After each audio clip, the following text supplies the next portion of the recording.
Hello, children. Good morning. How are you all? Hope you're good and safe at home.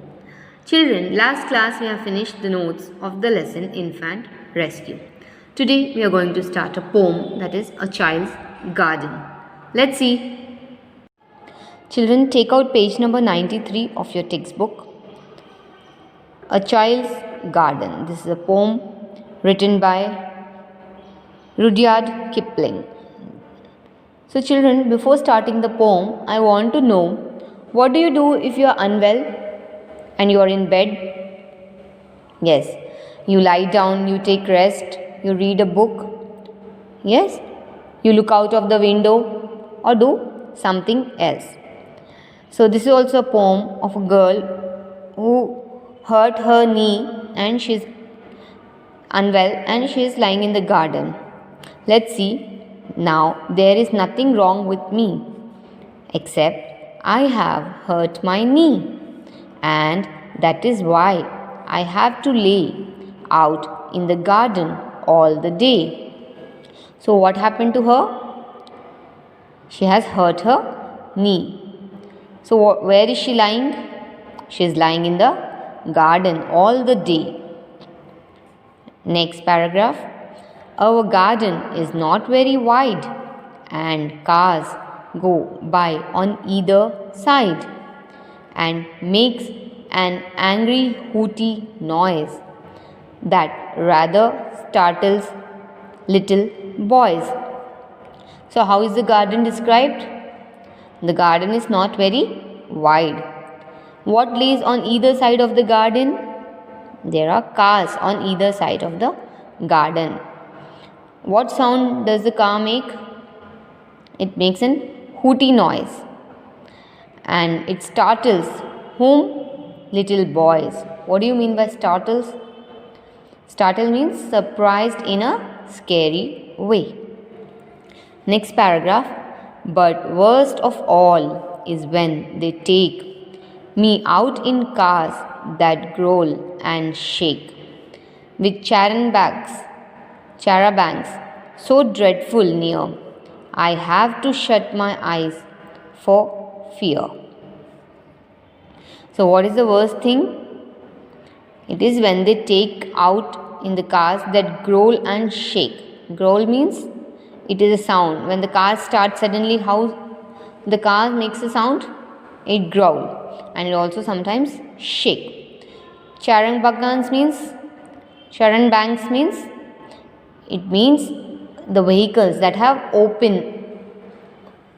don't have the roof. I will show you on next page, children. See, here you can see these are vehicles like open buses used in early times. In early times, the vehicles didn't have the roof or top. They were open. In early times, we used to use the vehicles like this. So, listening to that sound, what does the girl do? She closes her eyes because of fear. Next, but when I am on my back again, I watch the silver aeroplane that flies across to France and sings like hitting thick piano strings. So when she is back, what does she see? She sees an silver aeroplane. You can see in the picture. See, this is the silver aeroplane. She is imagining. She is sitting inside the aeroplane and she is imagining. It is going from where to where? From France, and sings like hitting thick piano strings. How does it sings? Like a piano strings. Next. When I am strong enough to do the things I am truly wishful to, I'll never use a car or train, but always have an aeroplane. So what do she wish for, children? She wish that when she becomes really strong enough to do the things by herself. Now she's a little girl. When she grows little older, she likes to do things with her own, and she also becomes strong. So she wish to never use a car or train. She don't want to use any car or a train, but always she wants to use an aeroplane. Yes, next one. And just go zooming round and round to frighten grown-ups with the sound, and see the angel side of clouds, and shout at all those motor crowds. So when she becomes strong and little older, she wants to go zooming. Zoom means to see closely, zooming round and round, and also she wants to frighten grown-ups. Frighten means to scare grown-ups. With what? With the sound, and see the angel side of clouds. So what do she want to see? Angel side of the clouds. She wants to go near the clouds. And what she wants to do?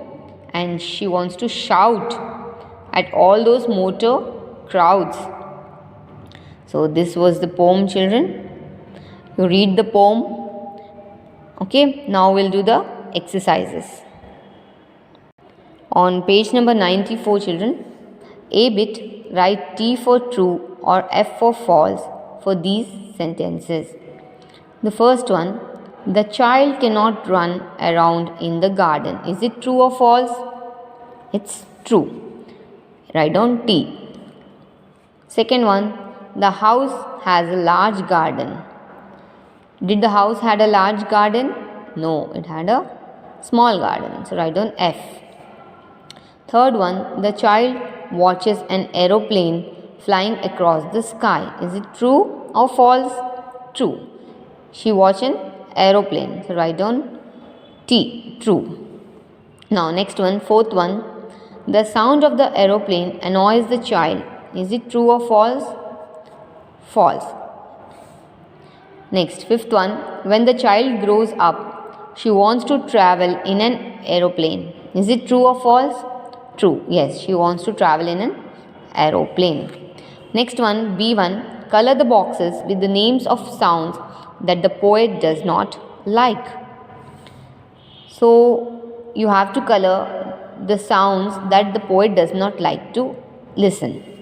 So, poet does not like the growl sound and the hoot sound. You can color these two boxes with any color of your choice. Okay. Next, C bit. Match the things in column B with the sounds in column A. So here the sounds are given. You have to match it here. Now, screeching off. Screeching off brakes. First one is D. Second one, crackling off, B. Thunder. Third one, thunder of aeroplanes. Fourth one, honking of horns. Fifth one, rumbling of lightning. Complete this exercise, children. A, B, C bit. And also, if you have not written your notes, try to complete question answers today. Okay, children, next class we'll start with the notes of this poem. Okay, bye.